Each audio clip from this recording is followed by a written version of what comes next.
Bapak, kami datang di hadirat-Mu Tuhan pagi hari ini. Kami rindu bersekutu dengan Engkau Tuhan. Urapi kami semua tempat ini.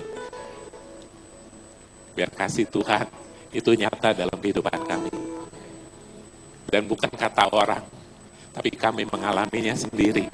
Kasih Tuhan, berkat Tuhan, perlindungan, penjagaan Tuhan dalam hidup kami. Berkati jemaat-Mu tempat ini, anak-anak-Mu Tuhan. Mereka datang ibadah. Mereka mau memuji Tuhan, mau ketemu Tuhan. Berkati Tuhan. Biar Kau pertemukan kami dengan-Mu Tuhan. Dan biar Kau ubah hidup kami. Terima kasih Tuhan. Terima kasih kami mau buka hati, telinga kami, pikiran kami. Untuk dengar kebenaran firman Tuhan. Terima kasih Tuhan Yesus. Terima kasih dalam nama Tuhan Yesus kami berdoa. Amin. Amin. Amin. Ya, silakan duduk Bapak Ibu. Silakan duduk. Shalom. Shalom, shalom. Bapak Ibu dalam keadaan baik hari ini. Sehat. Amin ya. Hari ini saya mau bagikan di Mazmur 92 ayat 12 sampai ke 15. Boleh tampilkan ya. Mazmur 92 ayat 12-15. Yang 12 ya. Ya ini Mazmur hari Sabat ya. Pas hari ini juga kan hari Sabat lah ya, untuk di Indonesia itu hari Minggu, sebenarnya di hari Sabtu. Nah saya bacakan ayat 12, orang benar akan bertunas seperti pohon korma, akan tumbuh subur seperti pohon aras di Lebanon. 13. Mereka yang ditanam di bait Tuhan akan bertunas di pelataran Allah kita. Pada masa tua pun mereka masih berbuah menjadi gemuk dan segar. 15. Untuk memberitakan bahwa Tuhan itu benar, bahwa Ia gunung batuku dan tidak ada kecurangan padanya. Nah, hari ini saya mau menyaksikan perjalanan kehidupan keluarga kami. Lama kan Bapak Ibu nggak lihat saya ya. Ya, Pak Rinto udah handle dalam pengembalaan ini, terima kasih. Nah, jadi di Mazmur 92 ayat 12 itu dikatakan gini, orang benar akan bertunas seperti pohon korma. Nah, saya mau saksikannya gini. Saya punya anak perempuan yang paling besar itu namanya Tamara. Ya, sering saya saksikan dan kami tahu bahwa nama itu artinya pohon korma. Jadi nama Tamara itu pohon korma, Asafia itu kami ambil dari Bani Asaf, seorang pemuji Tuhan. Nah, dalam perjalanan kehidupan dia nggak ada hal-hal yang aneh, tapi pada umur dia 30 tahun, umur 30 tahun itu dia terkena satu penyakit ya, itu tumor di otaknya. Dia ada di Jakarta. Nah, saat itu kami di Bandung kan, dia di Jakarta sendiri. Nah, saat itu mamahnya itu pas temenin dia di Jakarta gitu. Jadi kejadian itu malam lagi tidur. Ya, tahu-tahu dia kejang dan udah gak bangun gitu. Ya, mamanya kaget, pegang tangan, badannya itu udah dingin. Ya dia kejang udah kayak pingsan lah gitu. Itu malam kejadiannya, jadi kami ditelepon kaget banget. Jadi gak ada angin, gak ada hujan gitu ya. Biasa-biasa aja tuh di umur ke-30 tahun. Tahu-tahu dibawa ke dokter dan MRI, dia dinyatakan ada tumor nih, ini harus operasi. akhirnya singkat cerita kami bawa untuk dioperasi ya. Lagi itu kita bawa ke Singapura. Jadi kita diskusi akhirnya ya oke. Nah, lalu setelah dioperasi itu dia setahun ini ada blank gitu ya. Jadi kalau tumor itu kalau dia di otak kiri itu kalau blank itu gini kalau nah gini diam sebentar udah udah gitu normal lagi gitu. Ditanya lupa gitu. Apa? Tak, kamu lagi ngapain gitu. Itu blanknya gitu. Jadi beberapa detik gitu. Setahun itu sedikit, kalau sebelumnya banyak gitu. Nah, akhirnya di tahun kedua gitu, udah gitu kita MRI lagi gitu ya, di MRI lagi karena mau lihat tumornya ini gimana gitu. Ternyata membesar. Kaget ya, membesar gitu. Ini membesar nih. Jadi 4 cm nih, tadinya 2 cm jadi 4 cm, 2 kali lipat. Ini hati-hati kata dokter. Takutnya ganas gitu kan, karena cepet gitu membesarnya. Itu di otak. Saya sampai ngobrol sama dokternya, ini otak gimana nih dok? Ya, otak itu gak ada gantinya gitu. Kalau kamu jantung mungkin kan ada yang gantinya gimana gitu lah. Kalau tulang mungkin bisa diganti atau anggota apa gitu. Ada gitu. Kalau otak ya udah permanen gitu ada di situ. Satu-satunya ya kamu operasi angkat itu tumor. Yang kedua kali. Jadi waktu dia kita tanya gitu kan mau operasi lagi dia mau. Jadi waktu saya lihat ini pohon korma. Ini tumbuhnya itu di padang gurun. Tapi orang benar. Dia tumbuh di padang gurun. Jadi padang gurun itu ada satu pohon korma, dia itu harus sampai ke mata air, sampai dalam akarnya, baru dia bisa tumbuh. Jadi perjuangannya berat. Jadi saya sampai mikir, iya ya kita orang tua kasih nama Tamara, itu ternyata dia harus ngalamin masa-masa yang berat gitu. Orang tuanya aja takut gitu operasi otak sampai 2 kali. Dia mau gitu, dia berani gitu ya. Dia mau ya biar ripih, biar sampai beres. Nah singkat cerita, operasi yang kedua dibuka lagi. Aduh, nah teman-teman di sini kan udah dengar kabarnya ya. Terima kasih untuk doa daripada para pengerja tempat ini semuanya. Mungkin ada jemaat yang tahu juga ikut mendoakan, terima kasih. Nah, di operasi yang kedua itu udah akhirnya singkat cerita tumornya udah diambil, lalu dokter hampirin kita. Ini harus dilihat tumornya ganas atau jinak. Ternyata tumornya ini tuh dokter bilang ini tipenya DNET. Jadi 1 di antara 3 juta, pokoknya langka dah. Ini tumor langka banget gitu, namanya DNET. Jadi tapi ini enggak ganas. Nah, lalu dokternya bilang kayaknya saya ngambil mungkin masih ada sisa lah 5-10% atau 15% masih ada sisa. Karena kalau diambil semua itu akan mengganggu pembicaraan dia mungkin gak bisa bicara gitu, karena udah deket ke sensor bicaranya, jadi dia gak takut gitu. Nah, akhirnya 3 bulan kemudian di MRA lagi lah, kita pengen tahu hasilnya gimana, dan puji Tuhan, dokternya juga kaget, dia kan bilang sisain 5-15%, ternyata waktu dilihat, 0, tumornya itu udah hilang gitu. Tumornya itu puji Tuhan. Kami kaget gitu, wow, tumornya hilang. Ya dok, betul ini hilang. Akhirnya saya bilang ya Tuhan Yesus yang sempurnain semuanya. Ya, jadi kehidupan orang benar, dia memang harus melalui, ya bukan ya. Jadi ini kan kesaksian pribadi ya. Saya berdoa Bapak Ibu jangan ngalamin gitu ya. Ngalamin itu, aduh itu deg-degan lah. Ya. Nah, jadi ada hal yang dilaluin gitu ya. Tapi tetap Tuhan yang sertain gitu. Nah waktu kami, dia kan harus terapi. Dia kan terapi bicara apa gitu. Memorinya harus diingetin lagi segala macam. Nah, saya kan di Bandung, jadi kalau ke Jakarta ya jadi ikutlah ngajarin segala macam. Nah pada saat itu tuh ada satu momen Saya itu sama si Tata tuh diem-dieman aja gitu, udah main HP, saya main HP gitu. Lama gitu, akhirnya anak itu bilang ke saya tuh gini, ke lagi kita ngumpul ada maminya juga, Mi, si papi mah datang ke sini teh ya, diem aja, nggak ngajarin. Emang sebelumnya saya ngajarin, cuma saat itu tuh diem aja, Pak, diem-diem gitu. Nggak ngajarin apa-apa, Mi. Si papi itu datang cuma duduk aja lihatin Tata apa aja. Tapi Tata senang. Saya mau kasih tahu Bapak Ibu, ada satu rahasia untuk khususnya Bapak-Bapak ya, kepala keluarga.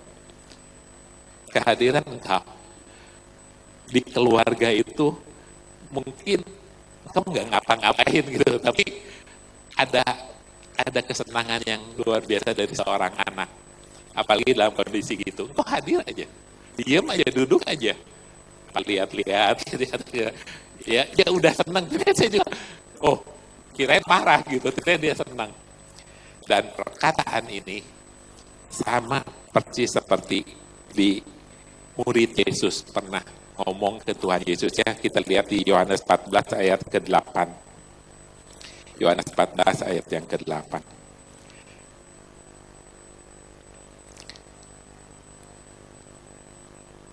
Kata Filipus kepadanya, Tuhan, dia bilang ke Tuhan Yesus ya, tunjukkan Bapa itu kepada kami, itu sudah cukup bagi kami. Sama ya. Jadi Filipus juga kalau ketemu Bapa, dia bilang cukup. Hari-hari ini kan kita suka gak puas ya. Kondisi hari ini seperti apa, segala macam gitu ya. Mungkin harga udah naik belum? Pertama naik ya, segala macam udah mikir yang aneh-aneh kemana-mana gitu. Segala macam ya, dolar berapa, segala macam lah. Tapi saya mau buka satu rahasia. Kau harus ketemu Bapak. Filipus, waktu dia bilang tunjukkan Bapak itu kepada kami, itu cukup. Enough. Nah, si Tata ini kan waktu ngomong gitu diem. Tapi apakah bapaknya nih, si Yonatan ini diem? Tidak. Dia lagi mikir gimana anak ini biar cepat sembuhnya. Nah, ada satu kejadian tuh gini, dengan cepat aja. Jadi kejadian itu pas tahun inilah. Jadi kontrakan dia yang usaha butik itu habis dan rumahnya dijual. Jadi kita nggak bisa kontrak lagi, itu udah berjalan 5 tahun kita kontrak di sana. Akhirnya kita, waktu kejadian dia otak, kan itu menyangkut pikiran segala macam. Sampai kepikir kita rundingan di keluarga, tidak melibatkan dia, takut stres, mau ditutup. Kayaknya tutup aja deh. Kayaknya Tata nggak bisa jalanin ini. Gimana kalau ketemu kliennya? Dianya juga lagi bicara gitu kan, untuk ini di pemulihan gimana, ketemunya gimana, ngomongnya, akhirnya ada kata-kata kita mau tutup. Tapi saat itu kita mikir juga, aduh, ini kan dia yang rintis dari awal, 5 tahun, Tuhan berkati berlimpah-limpah, saya lihat sendiri perjuangan dia. Ini adalah hidupnya dia, kurang lebih gitulah. Ya, dia ngerjain apa lagi? Gimana gitu? Akhirnya kita putusin enggak, udahlah kita ngontrak yang dekat rumah aja supaya dia gampang, kurang lebih gitu. Kita cari satu titik, akhirnya kita beli. Ya, waktu kita ajak dia kan sebenarnya dia bisa diajak ngomong juga waktu beli, mau beli, betul. Akhirnya kita jadi beli. Jadi waktu gini, saya cuma, Tuhan ajaibnya itu gini, 29 April dia dinyatakan tumornya hilang. Nah, transaksi rumah itu, kita beli ruko 4 lantai di Kelapa Gading, itu transaksi itu 5 Mei. Jadi berselang seminggu aja, dia udah dapat ruko. Saya cuma kasih tahu seperti gini, seorang bapak melihat anaknya, dia nggak tahan. Dia akan berjuang untuk anaknya, untuk keluarganya. Itu hati Bapak. Gimana hati Bapak di surga? Bapak Ibu, coba yang di bumi aja mikirin itu. Ya, gimana Bapak di surga? Jadi makanya waktu Filipus bilang, kalau aku ketemu, tunjukkan Bapak itu cukup. Waktu dia ngomong gini, firman Tuhan dibukakan, nanti Bapak Ibu ada sesi sendiri. Filipus itu, Tuhan sampai bilang, Filipus, engkau akan melakukan pekerjaan yang lebih besar daripadaku. Akan melakukan. Nanti Bapak Ibu baca, perjalanan Filipus luar biasa. Ini hamba Tuhan, rasul yang luar biasa Tuhan pakai. Saya ambil contoh ya, hebatnya hamba Tuhan ini ya. Waktu ada sida-sida di Ethiopia kan dibaptis ya, bendahara itu bertobat. Lalu dia mau bilang thank you kan ke Filipus. Tahu-tahu Filipusnya nggak ada. Dia dibawa lari oleh Roh Kudus. Jadi kayak terbang. Kalau di film kungfu mah punya sinkang gitu ya. Cet gitu. Ya kalau lihat film silat kan gitu, tetap gitu ya. Terbang gitu. Itu Filipus. Bapak Ibu nanti coba baca. Sida-sida itu udah kan sebenarnya kalau baptis jembul lagi kan, dia mau thank you gitu. Tentu Filipusnya nggak ada, Tuhan bawa ke Asdod, dilariin oleh Roh Kudus. Itu Filipus. Yang saya lihat cuma dia aja yang seperti itu selain Tuhan Yesus. Tuhan Yesus juga gitu. Waktu mau ditangkap kan, hilang aja gitu kan, pernah kan? Ada kejadian mau ditangkap kan kerumunan, slip aja, hilang gitu. Nah, Tuhan Yesus juga gitu. Ya, jadi ini ilmu yang luar biasa gitu. Ya, dan nyata gitu ya. Nah, itu salah satu contohnya. Kalau engkau ketemu Bapa di surga, Tuhan akan banyak kasih perkara yang luar biasa dalam kehidupan kita. Amin. Nah, kita lihat lagi, lanjutin ya ke ayat yang ke-13. Mazmur 92 ayat ke-13. Saya sekali lagi Bapak Ibu, saya khotbah di sini adalah pengalaman hidup saya. Pengalaman hidup orang lain saya nggak bagikan. Saya seringkali apa yang saya alami supaya ya saya nyaksin aja gitu ya. Nah, mereka yang ditanam di sebentar. Ayat yang ke-12 ya, yang tadi ya. Akan tumbuh subur seperti pohon aras di Libanon. Jadi gini, setelah pohon korma, orang benar itu akan tumbuh subur seperti pohon aras Libanon. Pohon aras Libanon itu adanya di pegunungan, bukan di padang gurun. Jadi bagus, pohonnya besar, tinggi.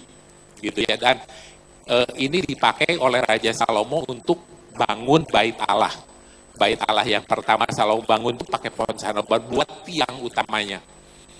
Waktu saya dengar ini, oke, Pak, kamu udah 3 tahun melewatin masa yang berat. Kamu operasi 2 kali otak lagi, bukannya yang lain. Kalau tulang, ya udahlah, 2 kali, 3 kali, ya udahlah di bawah gitu, ini otak gitu. Ngeri juga gitu. Nah, jangan lama-lama lah 3 tahun. Nah, saya bilang, kau akan tumbuh subur seperti pohon aras Libanon. Kau akan diberkati Tuhan menjadi tiang di gereja gitu. Maksudnya kerajaan Tuhan. Kau diberkati untuk memberkati gereja. Kau diberkati untuk memberkati orang-orang percaya. Gitu ya. Jadi Tuhan bawa naik. Ya, pohon aras itu dipakai jadi tiangnya bait Allah gitu. Kan dia kokoh kuat banget gitu. Lalu ayat yang selanjutnya, mereka yang tanam bait Tuhan akan bertunas di pelataran Allah kita. Ya, ini bicara bait Tuhan. 14. Pada masa tua pun mereka masih berbuah menjadi gemuk dan segar. 15. Untuk memberitakan bahwa Tuhan itu benar, bahwa ia gunung batuku, tidak ada kecurangan padanya. Semuanya ini apa sih tujuannya? Kesaksian ini bukan untuk sombong diri, tapi untuk apa? Tuhan itu gunung batuku, Tuhan itu benar dan tidak ada kecurangan padanya. Sampai masa tua pun, gitu ya. Kita harus menyaksikan Tuhan itu nggak pernah curang. Waktu dia tumor otak terbersit, ada satu teman saya, dia itu berobat ke Thailand, ada ya, yang makan ramuan gitu kan, terus dia kasih data ke saya, yuk, kan dia teman dekat, saya cerita ke dia, anak tuh kena tumor, Saya baru berobat di Thailand yang si ibu itu gitu ya, pakai ramuan gitu lah. Ke sana aja. Nanti keluarnya dari apa? Buang air besarnya itu hitam-hitam atau hijau-hijau, itu racunnya dibuang gitu. Banyak yang sembuh. Terbersit itu loh. Gara-gara lihat anaknya gimana gitu. Ya, terbersit. Tapi nggak jadi. Cuma dapat infonya terbersit. Cuma aduh, hati gak ngasih gitu ya. Kita anak Tuhan. Ya kita harus jujur lah ya. Ada satu momen waktu engkau berat banget, terbesit banyak hal gitu ya. Tapi jangan lakukan ya. Jangan lakukan ya. Tuhan kita lebih besar. Ya, amin. Nah, saya mau bagikan ke Bapak Ibu ya, seorang Bapak. Fungsi seorang Bapak. Ya, kita lihat di 2 Timotius 2 ayat 1. 2 Timotius 2 ayat 1. Nah ini Rasul Paulus ke Timotius bilang, sebab itu hai anakku jadilah kuat oleh kasih karunia dalam Kristus Yesus. Jadi dia bilang, anakku engkau harus kuat. Karena apa?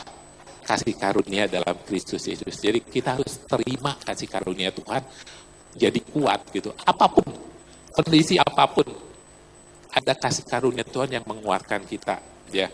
Lalu ayat yang ketiga, 2 Timotius 2 ayat yang ketiga.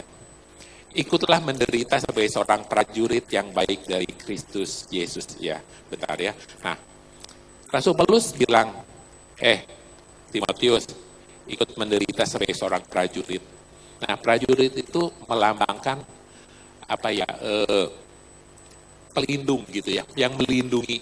Ya, prajurit kan protektor lah gitu ya. Jadi artinya itu dia bisa melindungi keluarga. Nah itu fungsi daripada seorang bapak. Dia protek keluarganya, lindungi keluarganya.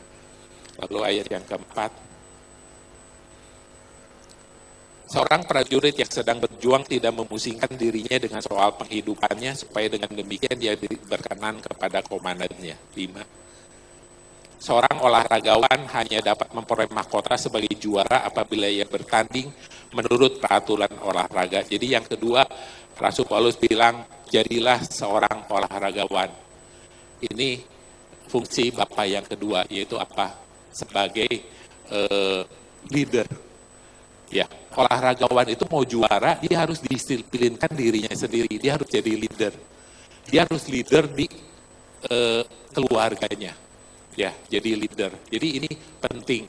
Ya, ingat seorang prajurit itu adalah protektor. Kau harus lindungin keluarga ini, apapun gitu.